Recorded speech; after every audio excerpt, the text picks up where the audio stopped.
Cantique numéro 158. 3, 12. Je veux compter sur ta grâce, Seigneur, pour aller plus loin. Je veux compter sur ta face, pour éclairer mon chemin. Oh Jésus, prends ta victoire tout entière sur mon cœur, pour que je vive à ta gloire et que je marche en vainqueur. Je veux compter sur ta grâce, Seigneur, pour aller plus loin. Je veux compter sur ta face pour éclairer mon chemin. Oh Jésus, prends ta victoire tout entière sur mon cœur, pour que je vive à ta gloire et que je marche en vainqueur. Amen. Amen. On continue avec le cantique numéro 167.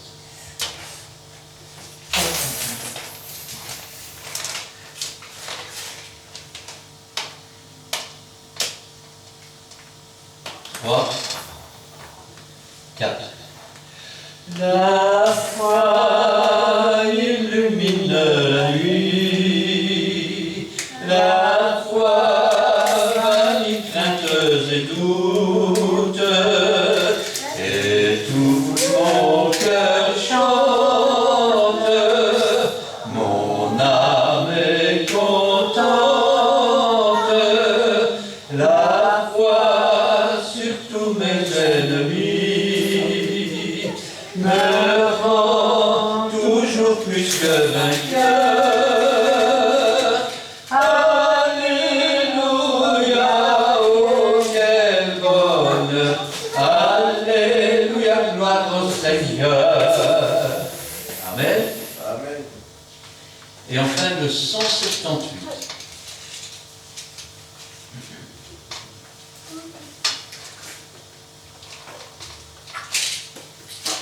Trois,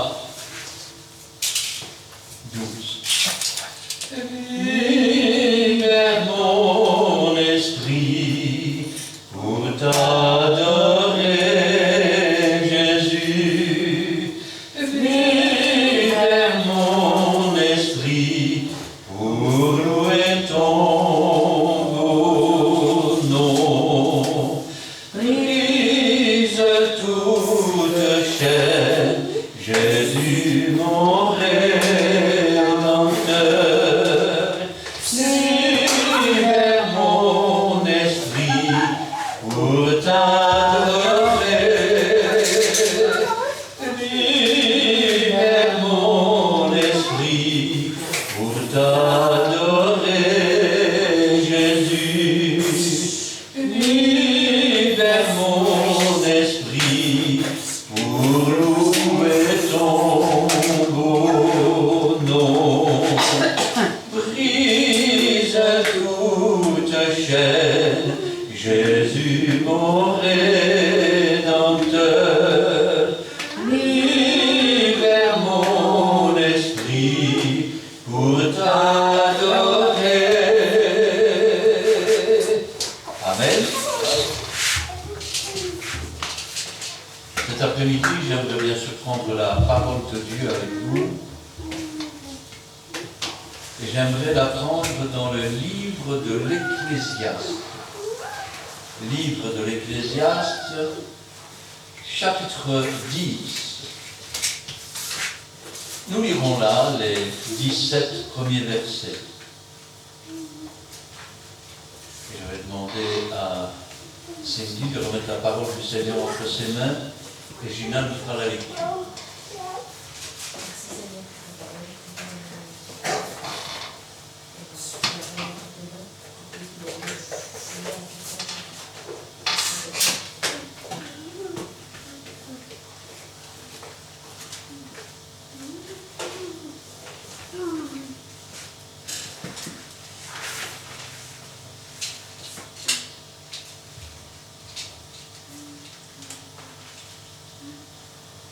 Livre des Ecclésiastes, chapitre 10, versets 1 à 17.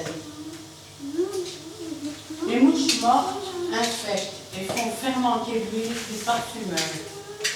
Un peu de folie emporte sur la sagesse et sur la gloire. Le cœur du sage est à sa droite, et le cœur de l'insensé à sa gauche. Quand l'insensé marche dans le droit chemin, le sens lui manque, et il dit de chacun, voilà un fou. Si l'esprit de celui qui domine ses lèvres contre toi, ne quitte point ta place, car le calme prévient de grands péchés. Il est un mal que j'ai vu sur le soleil, comme une erreur provenant de celui qui gouverne. La folie occupe des postes très élevés, et des riches sont assis dans l'abaissement. J'ai vu des esclaves sur des chevaux, et des princes marchant sur terre, comme des esclaves. Celui qui creuse une fosse tombera, et celui qui renverse une muraille sera mordu par un serpent. Celui qui remue des pierres en sera blessé, et celui qui fend du bois en éprouvera du danger. S'il a émoussé le fer, et s'il n'en a pas aiguisé le tranchant, il devra redoubler de force. Mais la sagesse a l'avantage de succès. Si le serpent mord faute d'enchantement, il n'y a point d'avantage pour l'enchanteur. Les paroles de la bouche du sage sont pleines de grâce, mais les lèvres de l'insensé causent sa perte. Le commencement des paroles de sa bouche est folie, et la fin de son discours est une méchante folie. L'insensé multiplie les paroles, l'homme ne sait point ce qui arrivera, et qui dira ce qui sera après lui. Le travail de l'insensé le fatigue, parce qu'il ne sait pas aller à la ville. Malheur à toi, pays dont le roi est un enfant, et dont les princes mangent dès le matin. Heureux toi, pays dont le roi est de race illustre, et dont les princes mangent en convenable pour soutenir leur force, et non pour se livrer à la boisson. Amen. Amen.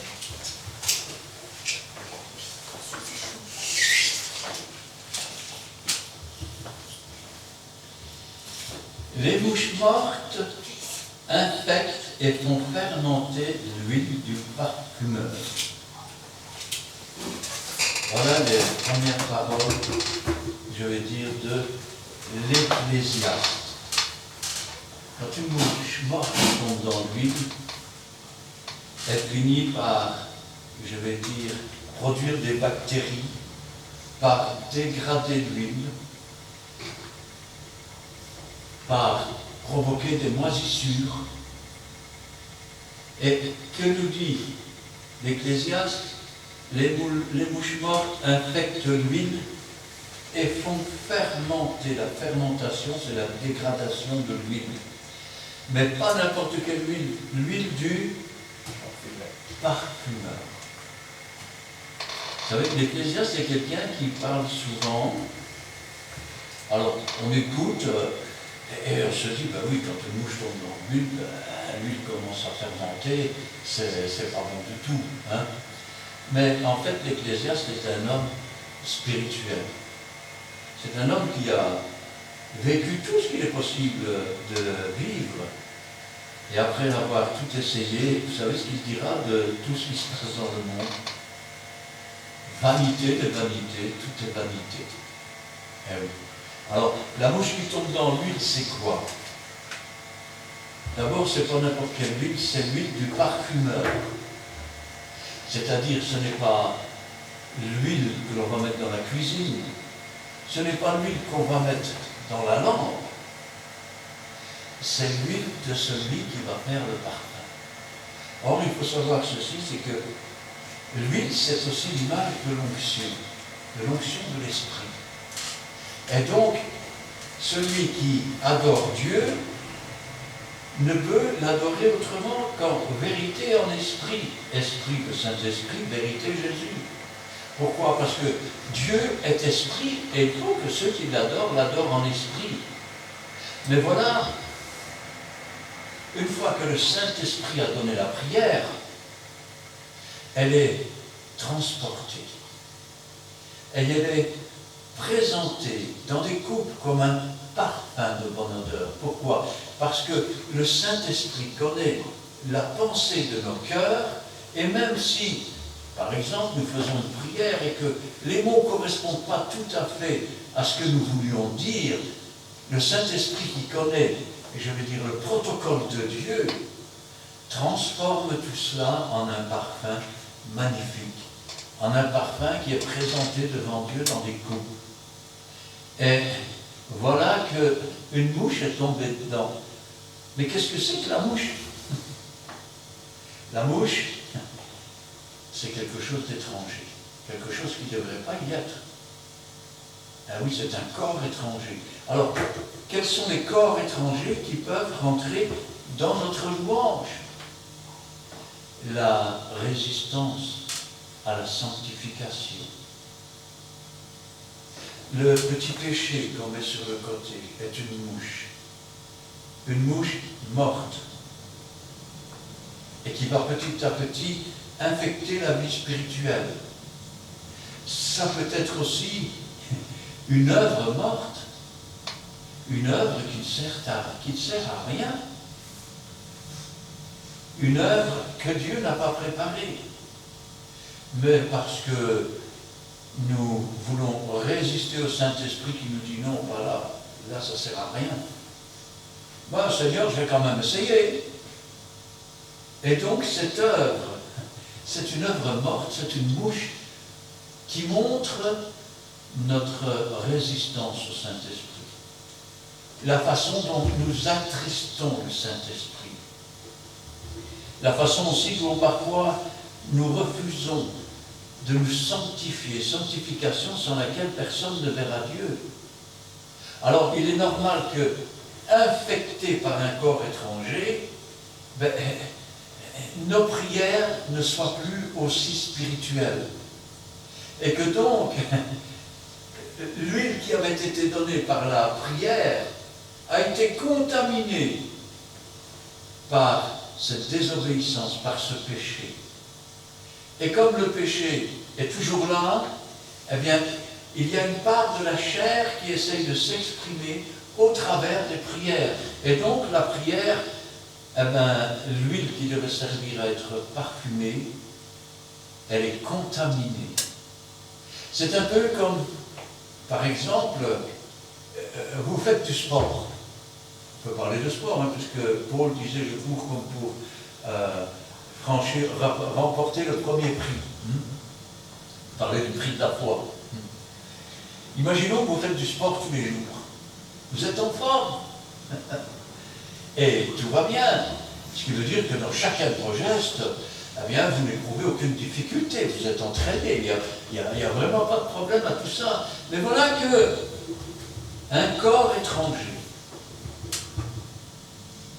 un virus ou un microbe, vient s'installer dans votre corps. Ce n'est plus la même chose. Vous n'êtes plus aussi, je vais dire, libre de vos mouvements. Pourquoi? Parce que, oh, je ne me sens pas bien, j'ai mal partout. Oh, j'ai mal à la tête. Oh, j'ai un rhume. Oh.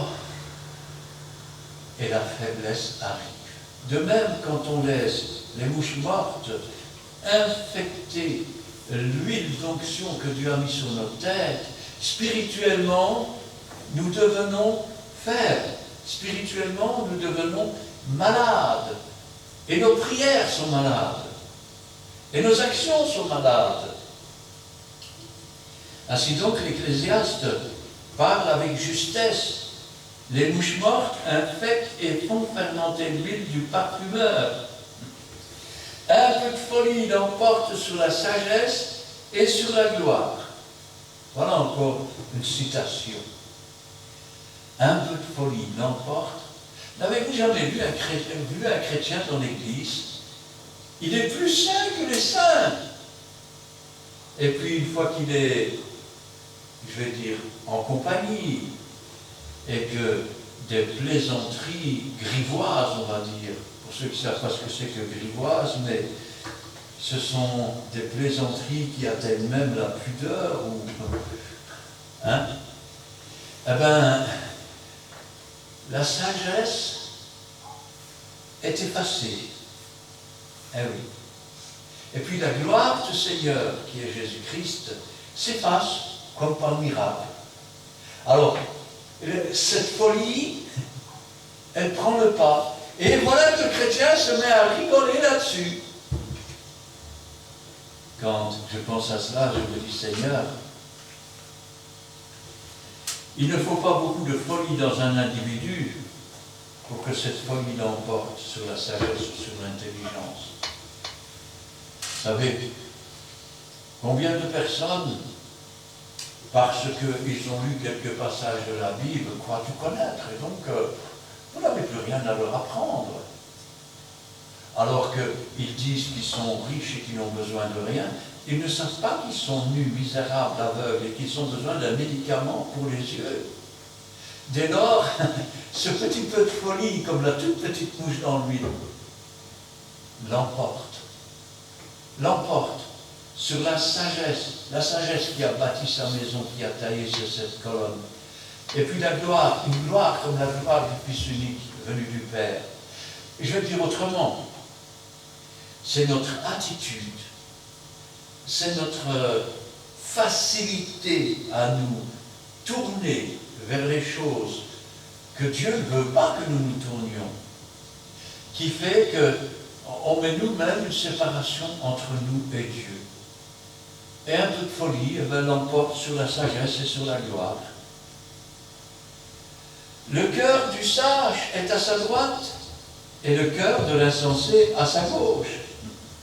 Alors, n'allez pas mettre un stéthoscope pour voir si votre cœur est à droite ou s'il est à gauche.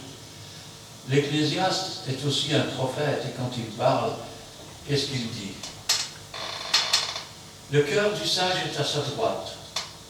Pourquoi? Parce que son cœur s'incline à la droite de Dieu. Rappelez-vous qu'il va mettre ses brebis à sa droite et ses boucs à sa gauche. Et celui qui est insensé, son cœur se tourne et va se positionner à la gauche de Dieu. Alors il dira à ceux qui sont à sa droite, venez ici mes enfants, et il dira à ceux qui sont à sa gauche, allez dans le séjour des morts qui a été préparé.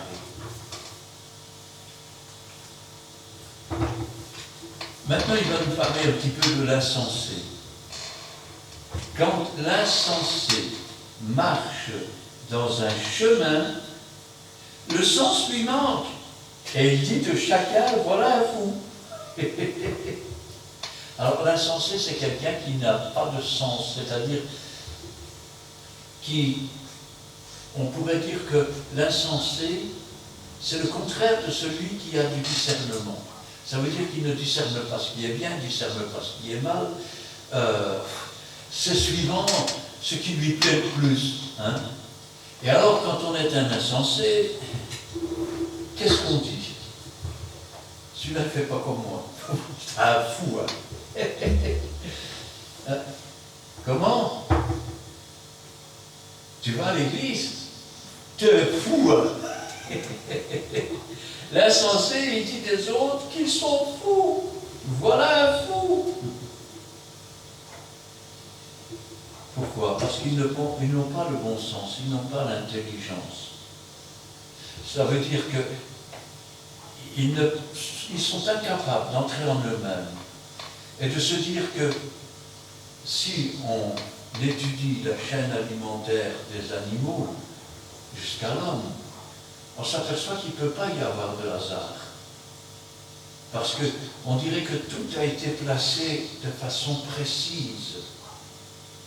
Quand vous regardez le ciel, les étoiles, là aussi tout a été placé d'une façon précise. Ainsi donc, l'hiver, quand il fait froid, les jours sont plus courts. Donc, vous direz aujourd'hui, c'est bien parce que comme ça, pendant la nuit, on dort et on dort un peu plus. Hein. Surtout qu'on change encore les heures. Je ne sais pas à quoi ça sert à rien, mais c'est comme ça.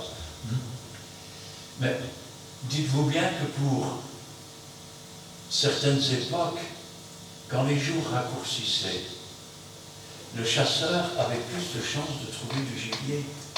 Parce que le jour étant plus court, ils avaient moins de temps pour aller boire aux rivières, sachant que les prédateurs, eux aussi, cherchaient de la viande. Quand je pense à cela, je me dis, Seigneur, l'insensé dit, voilà un fou. Il ne se laisse pas instruire. Comme il n'a pas de sens, comme il n'a pas de discernement, il vit comme l'innocent du village. Même, je vais dire, dans ses travaux, comme une chanson le disait il y a quelques dizaines d'années, aujourd'hui peut-être, tiens plutôt demain, et si j'ai pas le temps, tu le feras à ma place.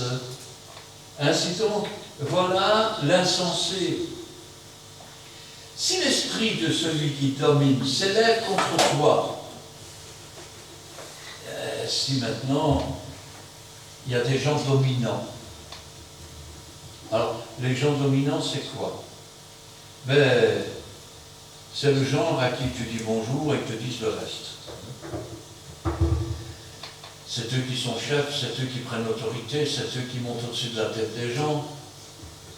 On trouve ça parfois dans les familles, quand vous avez des enfants ou des petits-enfants qui viennent dans la maison des papis et des mamies, et souvent c'est pour monter sur leur tête, au point que les vieux, ils finissent par avoir peur et qu'ils n'osent même plus se manifester.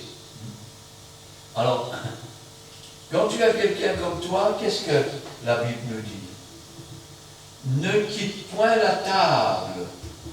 Autrement dit, ne te lève pas pour lui mettre une baffe, par exemple. Oui, c'est-à-dire, ne te laisse pas écraser par la colère, au point que tu ne maîtrises plus ton corps. Rappelle-toi que quelqu'un qui maîtrise son corps maîtrise son âme. Alors, ne quitte pas ta place, car le calme prévient de grands péchés. Le calme prévient de grands péchés. Qu'est-ce qui fait qu'il y a des meurtres? C'est la colère, souvent. La colère, la jalousie, ou tout ce qu'on peut imaginer. Maintenant, qu'est-ce qui est marqué dans la Bible? Il est marqué celui, écoutez bien, celui qui sait s'asseoir au bord de l'eau, autrement dit, celui qui vient auprès des eaux paisibles, finit par voir le cadavre de ses ennemis passer. Ça aussi, c'est une citation dans la Bible. Il est un mal que j'ai vu sous le soleil. Rappelez-vous que l'Ecclésiaste, comme je l'ai dit au début, c'est quelqu'un qui a tout essayé, tout vécu, en tout cas tout ce qu'il a pu trouver.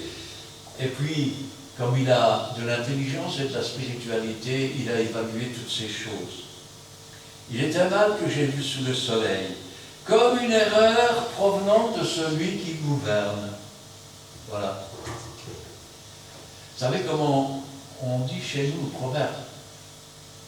Le sage s'entoure de sages, et l'insensé s'entoure d'insensés.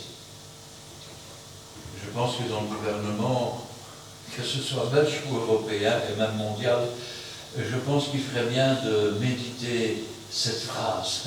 Eh oui. Pourquoi? Parce que c'est un mal, c'est une erreur qui provient de celui qui gouverne. La folie occupe des postes très élevés. Voilà. Dans tous les gouvernements, c'est comme ça. La folie occupe des postes très élevés. Et vous me dites, là vous exagérez, vous faites de la politique. Non, je ne fais pas de la politique. Mais quand je vois qu'on prend des gens, la main dans le sac, en train de voler de l'argent de l'État, et qu'ensuite, ces mêmes personnes créent une ASBL, et c'est la ASBL qui dirige la même société dans laquelle ils ont volé, dans laquelle ils ont été mis dehors, je me dis qu'il y a de la stupidité, il n'y a pas d'intelligence. Quand je vois que les gouvernements aujourd'hui, d'ailleurs il n'y a rien de nouveau sous le soleil, ça a souvent été comme ça dans beaucoup de pays.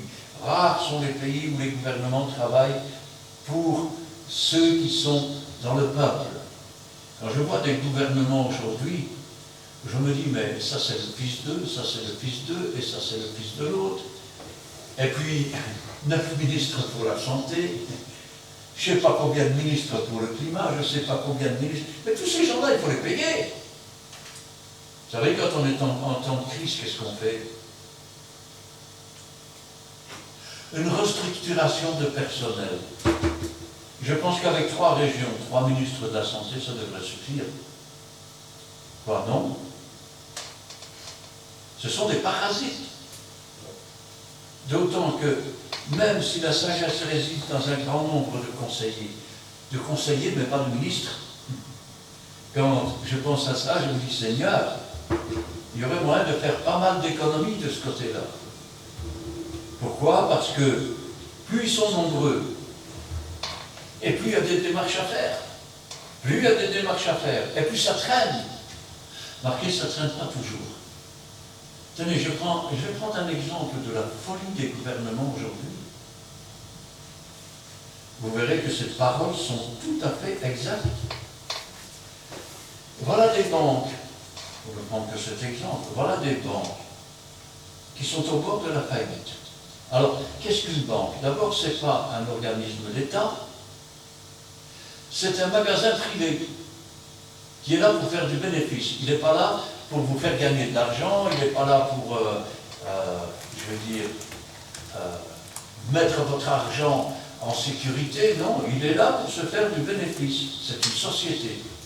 Eh bien, on a pris nos impôts pour les empêcher de faire faillite. Et après ça, qu'est-ce qu'ils ont fait? Pour vous remercier, ils ont pris vos intérêts pour rembourser. Et maintenant que c'est remboursé, qu'est-ce qu'ils font? Ils se font des poches toutes pleines avec vos intérêts, ceux qui ne vous donnent plus. On pourrait encore prendre des tonnes d'exemples comme cela.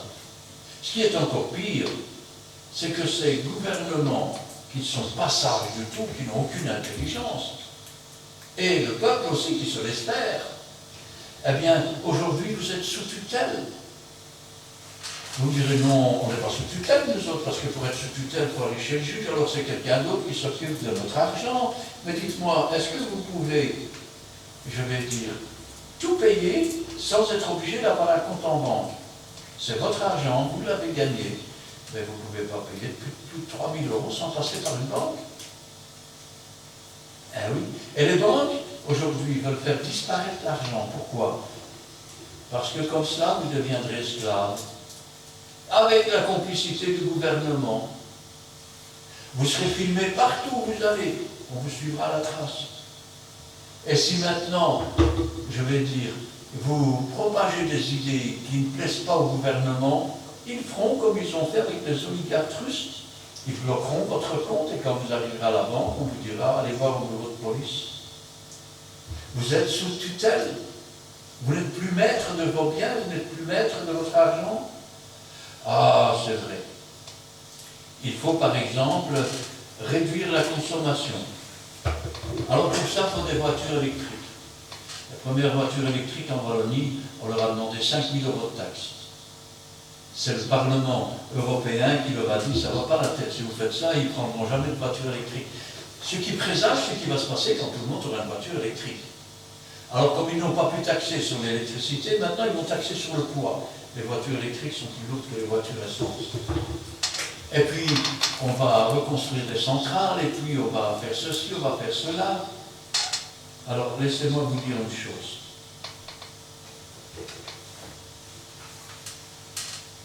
Ça ne va pas plaire à vous, c'est pourtant la vérité. Le monde entier est en déclin. Vous vous tracassez pour savoir comment vous allez faire pour aller travailler. Tracassez-vous de savoir ce que vous allez manger demain. Parce que si la terre se réchauffe, le noyau de la terre aussi se réchauffe. Et on peut assister à des explosions, je veux dire, de volcans, comme vous n'en avez jamais connu. en plus de récoltes qui sont détruites par toutes les catastrophes. Bientôt, il va y avoir 8 milliards d'habitants sur la Terre. 8 milliards, vous savez ce que ça veut dire? Ça veut dire qu'il n'y a pas assez de ressources sur la Terre pour nourrir tout le monde. Alors, comment vont faire les gouvernements? Eux qui ont toute la sagesse, eh bien, peut-être font-ils comme la Chine, la politique de l'enfant unique. Alors, ils ont fait ça pendant des années. C'est la vérité, ça a déjà existé. Et qu'est-ce qu'ils ont fait? Ben, quand ils voyaient que c'était une fille, on la cachait. Parce qu'une fille, ça ne travaille pas à la ferme, et puis quand on la marie, ben, il faut payer. Hein. Du coup, il n'y avait plus des garçons en Chine. Et aujourd'hui, ben, il n'y a plus que des vieux célibataires qui ne trouvent pas de femmes, et bientôt, il n'y aura plus personne pour cultiver la terre. Ça, c'est l'histoire japonaise, chinoise. Hein. Du temps de Moïse, on a demandé aux sages-femmes de faire mourir tous les enfants mâles, parce que le peuple devenait trop nombreux. Que croyez-vous qu'il va se passer quand tous les gouvernements décréteront que le peuple est trop nombreux?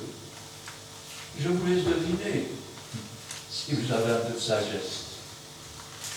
Il est un mal que j'ai vu sous le soleil, comme une erreur provenant de celui qui gouverne.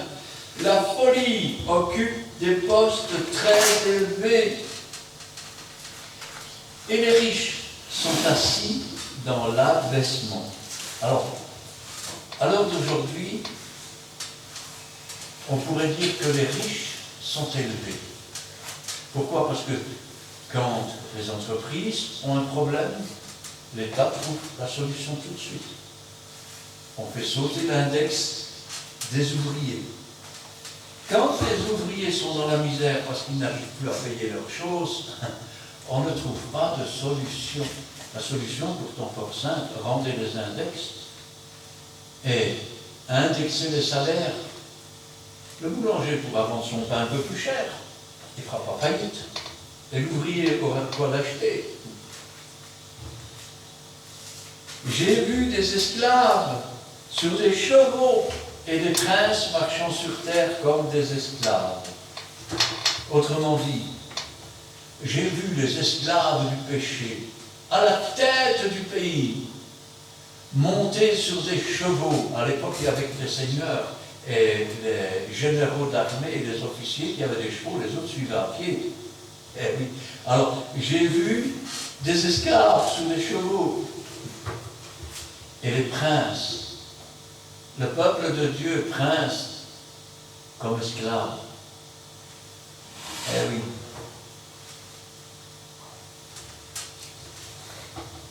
Alors, regardez.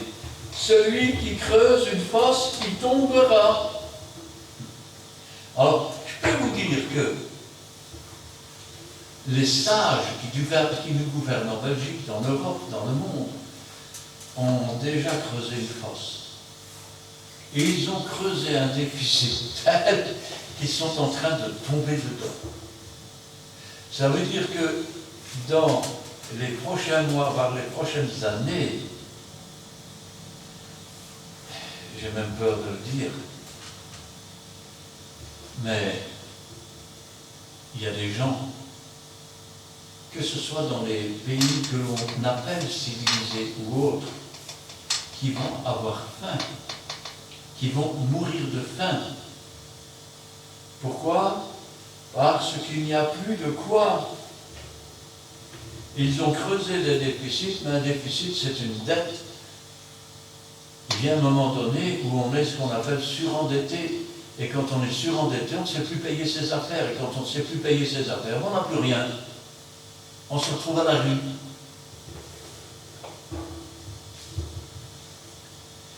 Celui qui renverse une muraille sera mordu par un serpent. Quelle drôle de phrase. Vous vous souvenez du Cantique des Cantiques? Jésus-Christ est celui qui, je vais dire, est le réparateur des brèches.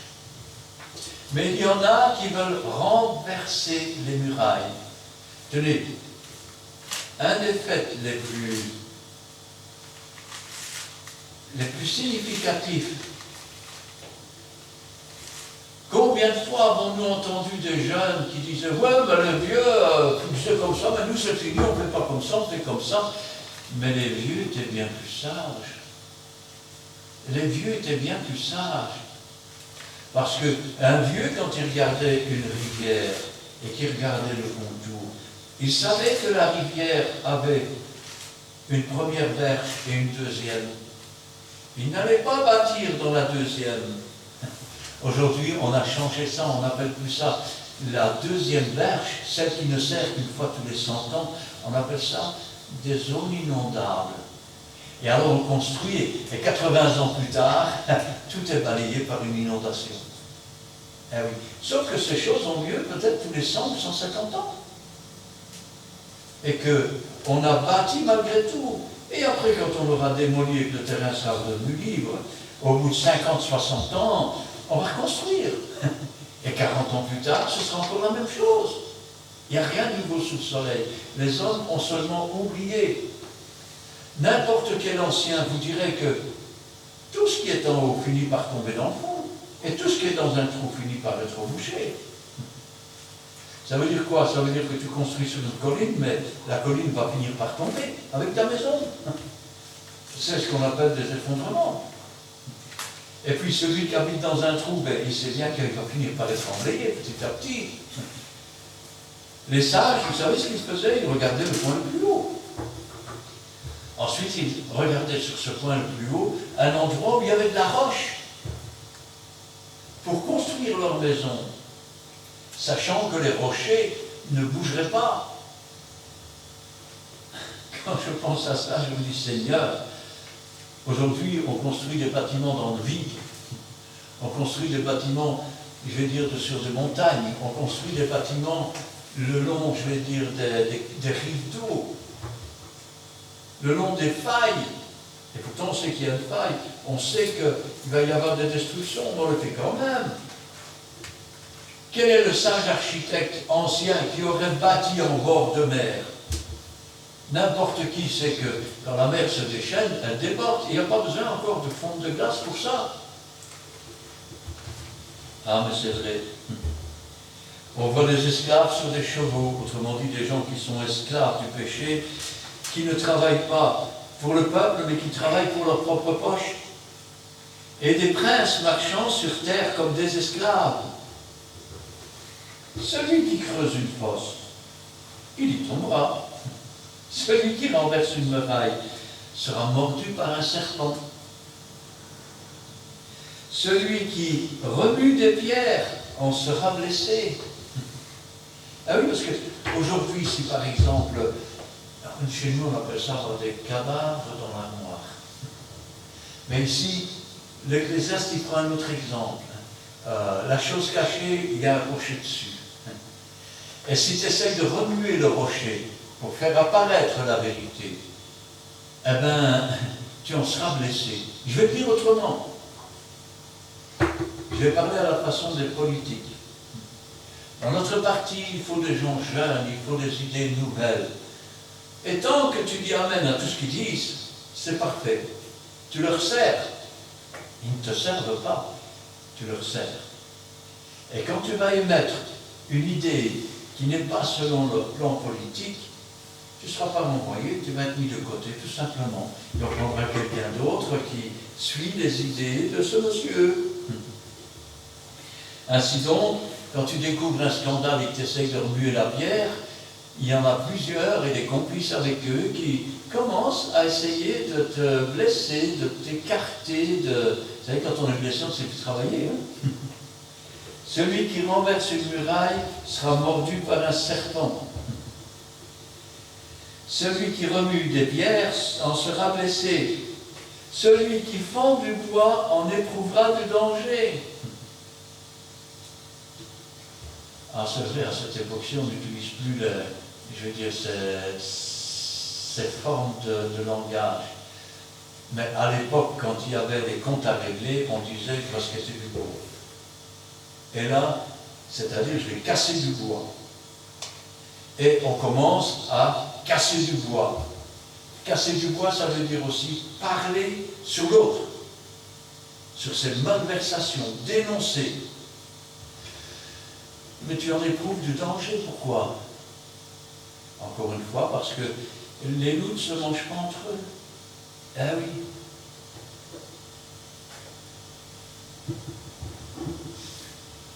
S'il a émoussé le fer, et s'il n'en a pas aiguisé le tranchant, il devra redoubler de force.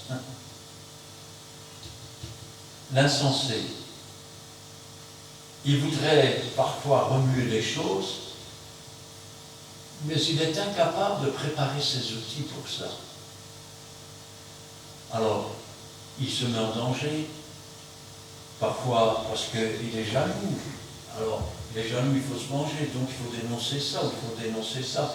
Et donc, il se met lui-même en danger, il se blesse en remuant des pierres, et comme il n'a pas de sens, il doit y travailler 2 fois plus que les autres. Si vous prenez une hache qui est émoussée, ben, il faut travailler dur pour abattre un arbre, parce que quand le tranchant ne coupe pas, il faut que l'arbre soit coupé, lui. Hein. Mais la sagesse, elle a l'avantage du succès. Pourquoi? Parce que ce n'est pas un homme qui donne l'intelligence, c'est Dieu qui la donne. Et quand Dieu donne l'intelligence à un homme, eh bien, c'est la voie du succès. Si le serpent mord faute d'enchantement, il n'y a point d'avantage pour l'enchanteur. Si vous mettez des gens sages, si vous mettez des gens qui sont, je veux dire, qui appartiennent à Dieu, à ce moment-là, quand l'enchanteur arrive, et vous dites, je ne comprends pas, alors je vais essayer de vous le dire autrement. Que ce soit M. Poutine, qui n'écoute pas quand un prophète lui parle, que ce soit les ministres belges, que ce soit de toute l'Europe, ou de Chine, ou du monde, ces messieurs écoutent l'enchantement. Hitler avait sa sorcière, sa voyante, et ils ont tous leur voyante, leur sorcière, presque. Mais tout ce que la voyante dit, c'est les plans de Satan. Sauf que le plan de Satan, il est pourri avant de commencer. Ainsi donc, si on fait des enchantements, dis-moi ce qui va arriver quand on va faire ceci ou cela. Et l'enchanteresse dit, oh, mais tu vas avoir du succès, tu sais. Seulement, quand les démons viennent pour faire la chose, Dieu lui a choisi autrement. Et le Saint-Esprit chasse les démons. Et ils reviennent vers la personne qui les a envoyés. C'est pour ça que, si maintenant, je vais dire, il n'y a pas d'enchantement parce que Dieu et la puissance de Dieu ne le permettent pas, et que les serpents reviennent pour mordre, autrement dit ce qu'on appelle en langage de sorcier un retour de flamme.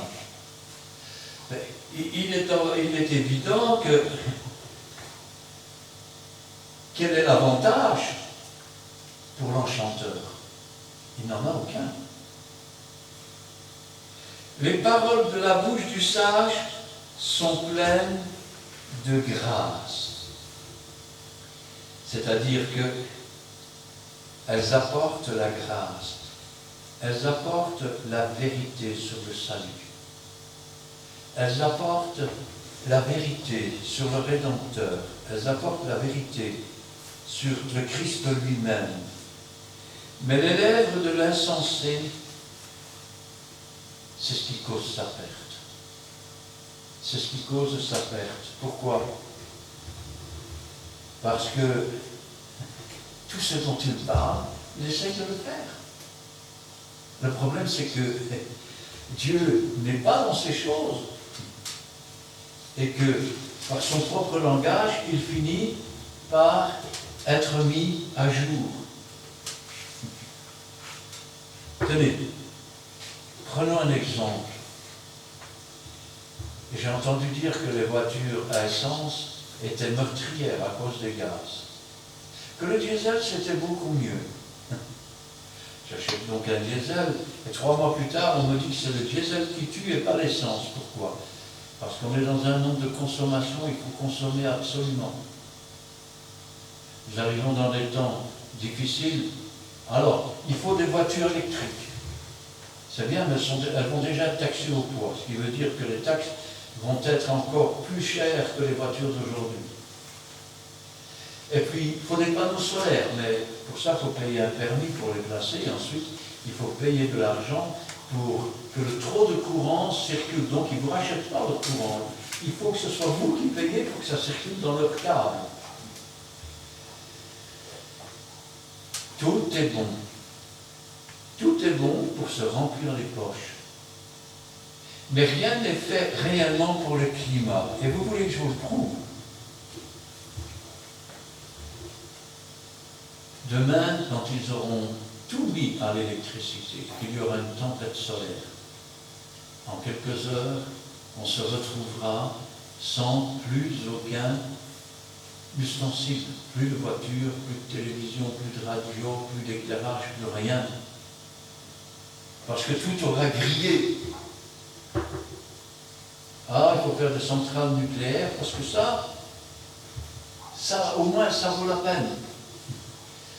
Oui, mais quand vous aurez fait votre guerre pour la nourriture et qu'une bombe tombera sur la centrale, ce sont des millions de gens qui seront contaminés. C'est pour ça qu'on voulait supprimer les centrales. Alors, il faut faire des éoliennes. C'est un peu tard, parce que quand le vent va souffler à 300 ou 400 km/h, ton éolienne, elle va disparaître. Hein. Tes panneaux solaires vont s'envoler. Tes récoltes vont être brûlées. On arrive dans un temps aujourd'hui qu'on peut appeler le temps de l'extinction. C'est-à-dire une extinction de masse. Pourquoi? Parce que d'un côté, vous avez des gens qui vont devoir déménager à cause de la montée des eaux. De l'autre côté, comme je l'ai dit depuis des années, ça ne se limitera pas à ça, puisque les eaux s'infiltrent en dessous de la terre, emmènent des terrains, contaminent les nappes phréatiques. L'eau devient de l'absinthe, elle devient salée, elle devient amère. En plus de cela, avec les réchauffements, il y a les incendies, il y a les tempêtes, il y a les tremblements de terre, les glissements de terrain, les volcans qui se réchauffent.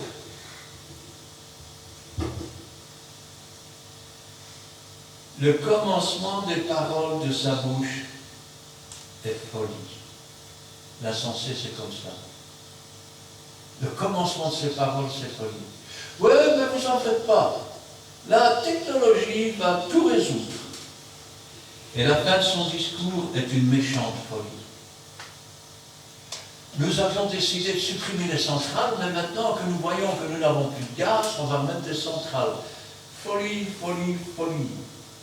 Vous savez, il y a un homme qui a dit un jour une parole sage, bien que je ne l'approuve pas, que je ne fais pas de politique, mais cette phrase-là, elle était intelligente, et c'était le général de Gaulle. Il a dit, labourage et pâturage, c'est les deux mamelles de la France. Et je vous dis que le labourage et le pâturage, c'est les deux mamelles du pays. Si vous méprisez vos fermiers, quand ils auront disparu, vous allez mettre votre doigt dans votre bouche et vous n'aurez rien à manger. Déjà comme ça devient très difficile. Parce qu'il n'y a plus rien qui pousse avec les changements climatiques. L'insensé multiplie les paroles.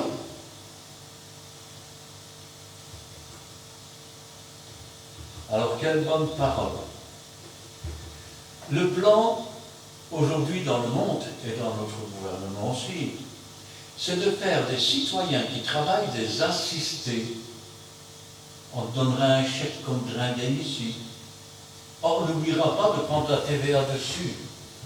Et puis, on te donnera une petite prime là-bas. Comme ça, tu ne te plains pas et tu ne demandes pas ton augmentation de salaire à laquelle tu as droit. Réfléchissons un petit peu. Il ne faut pas être un grand comptable. Si maintenant, pour 1 kilowatt de gaz, je paye 100 francs, avec la TVA, ça fait 121 francs. Maintenant, il est à 500 francs. Je dis des francs, mais on pourrait dire des euros. Il est à 500 francs le gaz. Je descends la TVA à 6%. D'accord? 5 fois 6, 30. Gain total du gouvernement, 9%. Le gouvernement est en train de s'en mettre plein les fouilles. Quand une marchandise double, la TVA a doublé aussi. Mais c'est vrai. On dirige le pays de façon insensée. N'importe quel vieux, qu'est-ce qu'il faisait? Il comptait ce qu'il avait à sa disposition. Et il préparait des dépenses. Et il mettait de côté pour les coups durs. Ici, tout ce qu'on a mis de côté pour les coups durs, c'est des dettes. Et des dettes qu'on rallonge. Mais les dettes, à qui sont-elles? Je suis surendetté à cause des gouvernements belges. Vous êtes surendetté à cause des gouvernements belges et européens. Le monde est surendetté à cause de nos dirigeants.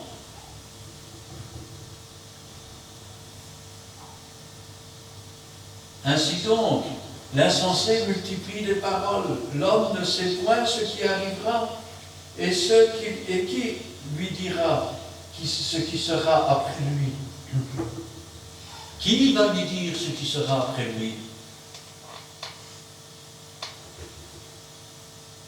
Les gens qui dirigent aujourd'hui, que ce soit dans les usines, les directeurs d'usines, les patrons d'usines, ou même dans les gouvernements, ce sont des girouettes. Vous savez ce que c'est qu'une girouette? Le vent change, je me retourne dans l'autre sens. Le vent change, je me tourne de l'autre côté. Mais il y a un moment donné où tu peux te tourner de tous les côtés, il n'y a plus rien. Et il n'y a plus rien qui va. Alors, qui va te dire ce qui va arriver après que tu ne seras plus là? N'avez-vous jamais lu que depuis que le monde existe, si quelqu'un a annoncé les choses qui doivent arriver, qu'il me le prouve? Dieu a annoncé les choses qui doivent arriver. Et vous voulez que je vous dise ce qui va arriver? Pendant que certains disent « Tout va très bien, Madame la Marquise », alors je vais vous le dire, parce que c'est marqué dans la Bible, on ne peut pas l'enlever. Dans les derniers temps, le soleil brûlera les hommes. Ça veut dire que le réchauffement climatique, il n'est pas seulement dû, je vais dire, aux activités sur la Terre, mais aussi au réchauffement du soleil. Et pas seulement, et ça, vous l'apprendrez plus tard, hein, et messieurs les scientifiques en prendront compte plus tard. C'est pas seulement le réchauffement de la surface de la planète, mais le soleil est un astre magnétique aussi. Et donc, le noyau de la Terre lui-même se réchauffe. Dans les derniers temps, le soleil brûlera les hommes. Dans les derniers temps, ils se cacheront dans les fentes des rochers et ils diront aux montagnes, couvrez-nous. Dans les derniers temps, les hommes mourront de terreur à la pensée de ce qui va arriver pour la Terre. Dans les derniers temps, 7 femmes s'attacheront à un homme et diront « Laisse-nous porter seulement ton nom pour que nous mangions notre pain. » Dans les derniers temps, il y aura des pestes, il y aura des famines, il y aura des tremblements de terre. Ce ne sera que le commencement des temps difficiles. Pourquoi? Parce que l'homme a été hautain, blasphémateur, irreligieux, égoïste, ami de l'argent, ennemi des gens de bien. L'insensé multiplie les paroles. L'homme ne sait point ce qui arrivera, et qui lui dira ce qui sera après lui? C'est Dieu qui dit ce qui sera après ce qui a été. Quand on croit qu'une chose est nouvelle, en fait elle n'est pas nouvelle, elle a déjà existé, on l'a seulement oubliée. Malheur à toi, pays, dont le roi est un enfant et dont les princes mangent dès le matin. Malheur au pays et à tous les pays où ceux qui dirigent se lèvent dès le matin et la première chose à laquelle ils pensent, c'est à leur ventre, à leur portefeuille. Parce que pendant qu'ils pensent comme ça, ils n'ont rien à faire ni de vous ni de moi.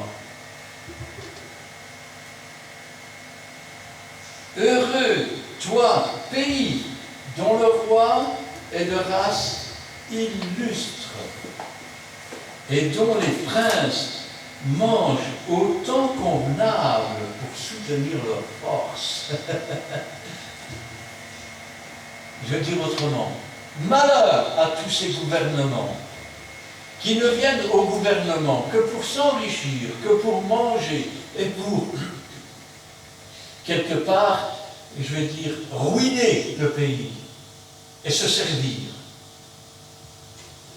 Et béni soit le pays où les gens qui dirigent sont des gens illustres, qui illustrent la sagesse, l'intelligence et la vérité, et où leurs princes ou leurs ministres ne mangent que pour prendre des forces. Ils ne vivent pas pour manger le pays, mais ils mangent pour vivre. C'est toute la différence. Quand je pense à cela, je me dis, heureux le pays dont le roi est de race illustre et dont les princes mangent autant convenable pour soutenir leur force, et non pour se livrer à la boisson. Non pour se livrer, je vais dire, à la belle vie. Vous savez, quand on t'engage dans un travail, il y a les privilèges.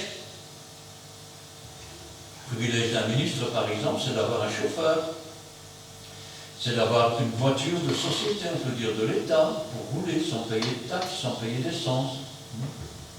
Et puis, le privilège d'un ministre, eh bien, c'est d'avoir une centaine de personnes qui lui servent de secrétaire, qui lui servent d'autres choses, de conseillers et autres, qui sont payés aussi par l'État, pour avoir plus de facilité à s'attacher à sa tâche. Oui, mais quand tout le monde commence à profiter, quand plus personne ne sert vraiment le pays, quand le pays s'en va à la dérive, et que on engage les copains, le fils d'eux et la fille d'eux, et qu'ils se retrouvent à des centaines et des centaines de ministres, je serais curieux de savoir le nombre, parce que une fois on vous dit qu'il y a 7 ministres de la Santé, une fois on vous dit qu'il y en a 9, mais je ne sais pas combien du climat, sans savoir combien il y en a pour les routes, sans savoir combien il y en a, je vais dire, pour le territoire, sans savoir... Mais tous ces gens-là, c'est des grippins, ce sont des parasites. Il faut à un moment donné, et c'est le peuple dans le monde entier qui doit demander une restructuration. C'est le droit du peuple. C'est le peuple qui élit. Quand tu élis un ministre, un premier ministre, tu n'as pas élu 80 ministres et 10 pour la même chose. Ça s'appelle de la redondance. Quand il y a 2 ouvriers pour une seule machine et que les 2 font le même travail à la même heure, qu'est-ce qu'on fait? On fait de la restructuration. Commençons par là. Et on commencera déjà par gagner. Ensuite, sélectionnons les gens de façon à ce qu'ils doivent rendre des rapports sur le travail qu'ils font. Ah, c'est facile. Vous savez, j'ai eu l'occasion de voir 2-3 fois des hémicycles dans le Parlement belge, français, européen. Et je peux vous dire une chose. Il y a tout d'abord ceux qui sont au pouvoir, qui se moquent de l'opposition quelque part. Puis vous avez l'opposition. L'opposition, c'est quoi? Ça peut être de l'extrême droite, ça peut être du communisme, ça peut être... Et eux, qu'est-ce qu'ils font? Ils mettent le doigt sur tous les défauts. Parfois avec raison, parfois avec tort. Hein? Oui, mais c'est pas ça qu'on cherche. On ne cherche pas des opposants qui mettent le doigt sur ce qui ne va pas. On ne cherche pas des ministres qui disent « Oui, mais on voit bien que ce n'est pas lui. » Vous savez, c'est la même chose dans la science. Si maintenant on mettait dehors tous les chercheurs et qu'on garde les trouveurs, croyez-moi que ça serait différent. Mettons, commençons par mettre dehors tous ceux qui cherchent des solutions et qui n'en trouvent soi-disant pas, parce qu'ils ne veulent pas que ça change. Et trouvons des gens qui trouvent des solutions. C'est la même chose dans l'Évangile. Et vous dites, je ne comprends pas bien. Écartons tous les gens qui veulent absolument, comme les ministres, être payés par l'État. Écartons tous les gens qui ouvrent des églises et qui commencent simplement par « je veux des sous, je veux des sous, je veux des sous, et donne-moi tes sous ». Écartons tous les menteurs, tous les trompeurs, tous les Jacob. Et mettons à l'honneur tous les Israël, tous les lutteurs avec Dieu, ceux qui luttent avec Dieu et parfois contre les hommes en faveur de Dieu, afin que l'Évangile, lui aussi, ne soit pas entaché par des insensés qui commettent des choses horribles dans le monde, que ce soit sur des enfants, que ce soit sur des adultes, que ce soit dans le profit, dans l'escroquerie, dans tout ce que vous voulez. Et à partir de là, de même qu'on pourrait avoir un gouvernement qui relève le pays, on pourrait aussi avoir une église qui relève le ministère de Christ. Amen. Amen. Nous allons prier.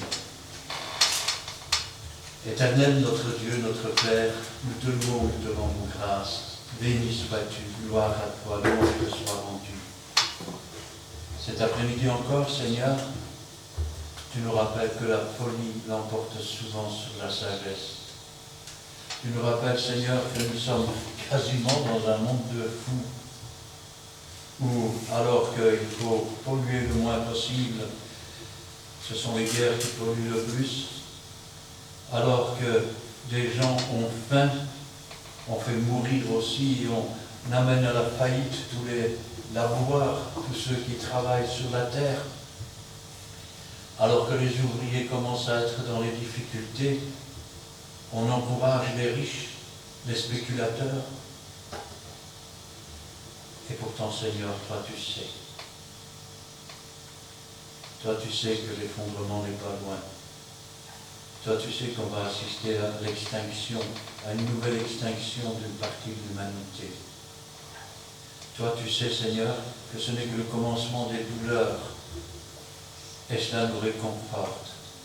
Sachant, Seigneur, que si ces choses vont être douloureuses, si elles vont être pénibles, si la famine guette, nous savons, Seigneur, qu'il faut que le monde soit dans les pleurs, dans la crainte, dans les lamentations, pour que lorsque viendra l'Antéchrist, ils l'acceptent comme étant un sauveur et mettent tout leur espoir dans cet Antéchrist parce qu'ils n'ont pas voulu de la vérité. Nous savons aussi, Seigneur, qu'une fois qu'il aura paru, notre délivrance ne sera plus loin. Et à ce moment-là, Seigneur, nous qui savons, nous pourrons lever notre tête et regarder avec espérance, sachant que tu reviens bientôt nous prendre avec toi et que là, toute la gloire t'en reviendra. Gloire au Père, gloire au Fils et gloire au Saint-Esprit. Amen. Amen. Merci Dieu Tout-Puissant pour ta parole, si efficace, si forte, si édifiante. Nous bénissons le Seigneur, l'instrument que tu as choisi, les sacrifices que tu as fait, la grâce qui est venue à toi, Père Saint. Merci Dieu Tout-Puissant, afin que Père, nous voulons prêter le Seigneur, aussi de temps en temps, Seigneur, le Seigneur, que tu puisses nous parler ainsi. Sois glorifié, sois loué, Père Dieu, dans notre vie, Père Seigneur, Seigneur. Cette sagesse, Père Seigneur, cette révélation dans ta parole, Père Seigneur, si forte, Père Seigneur, te glorifiant, te sanctifiant. Sois bien Dieu, donne, bénis aussi notre chemin de vie. Nous pouvons faire témoigner aussi dans le prochain. Je Père Seigneur, que tu es le Dieu vivant, que tu sièges au milieu de tout peuple, que tu es toujours avec nous jusqu'à la fin du temps. Gloire au Père, gloire au Fils et gloire au Saint-Esprit. Amen. Merci Seigneur pour cet instant béni face à ta présence. Merci pour ta parole bénie aujourd'hui. Parole qui nous relate l'importance de la sagesse. Tu nous rappelles que tout va mal dans ce monde. Ce monde va à la dérive. Tu nous l'as dit, tu redis sans cesse à travers ta sainte parole qui est vraie. Et c'est vrai que dans ce monde, tous utilisent la folie et l'emportent sur la sagesse et la gloire. Donne-nous, Seigneur, d'écouter ta parole, d'entendre ta voix et de mettre en pratique ta parole. De nous laisser diriger par toi, ô Dieu Tout-Puissant, par toi, ô Jésus-Christ, par toi, Saint-Esprit, car c'est vrai. Tu es notre sagesse, ô Jésus. Tu es l'avocat, notre avocat auprès de ton Père, et tu intercèdes pour chacun de nous. Donne-nous, Seigneur, de crier à toi, de te faire connaître nos demandes, nos prières, nos besoins. Car c'est toi, Seigneur, qui intercédera auprès de ton Père, Dieu Tout-Puissant. C'est lui qui a tout pouvoir, toute autorité sur cette terre. Donne-nous de rechercher cette sagesse. Remplis-nous de ta sagesse, ô mon Dieu. Nous te le demandons au nom de Jésus-Christ. De sagesse, d'amour, d'intelligence et de vérité. Merci pour ton Saint-Esprit qui nous conduit en toute la vérité. Et donne-nous, Seigneur, d'avoir un esprit de force et de courage, afin, Seigneur, de te rester fidèle en toutes choses, en toutes circonstances, et d'être prêt, Seigneur, quand tu viendras. Merci, Seigneur, pour ton amour immense, pour ta bonté. Merci pour ta compassion et ta miséricorde envers nous. Et donne-nous, Seigneur, de lutter ensemble, d'œuvrer ensemble dans l'œuvre que tu as préparée, Seigneur. Fortifie ton peuple, Seigneur. Fortifie tes serviteurs. Oins-les, Seigneur, de ton Saint-Esprit. Remplis-les, Seigneur, de sagesse, d'amour et d'intelligence. Et qu'ils puissent prêcher avec autorité et dans toute la vérité, Seigneur. Protège-les aussi des méchants et des orgueilleux. Et donne-nous, Seigneur, de toujours rester debout pour toi, Seigneur. Car tu es tout pour nous. Tu es notre Dieu et notre Père, et tu es digne de louange. Gloire à toi, louange à toi, et béni sois-tu dans le bon nom de Jésus-Christ. Amen. Merci Seigneur pour ta parole. Tu sais toutes choses, je nous donne tous entre tes mains.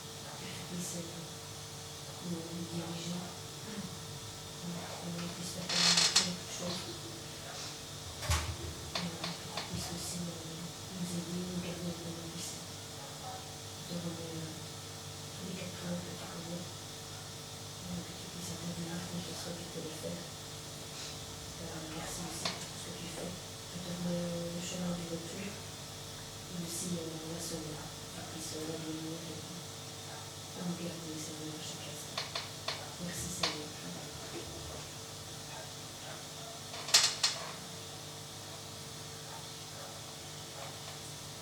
Amen. Et nous terminerons avec le cantique numéro 201.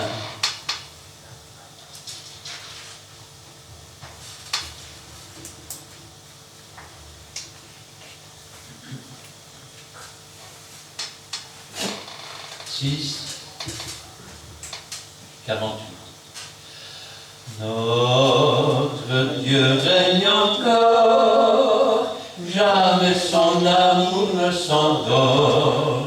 Le vent se déchaîne et nos cœurs sont en peine, mais Dieu nous conduit jusqu'au port.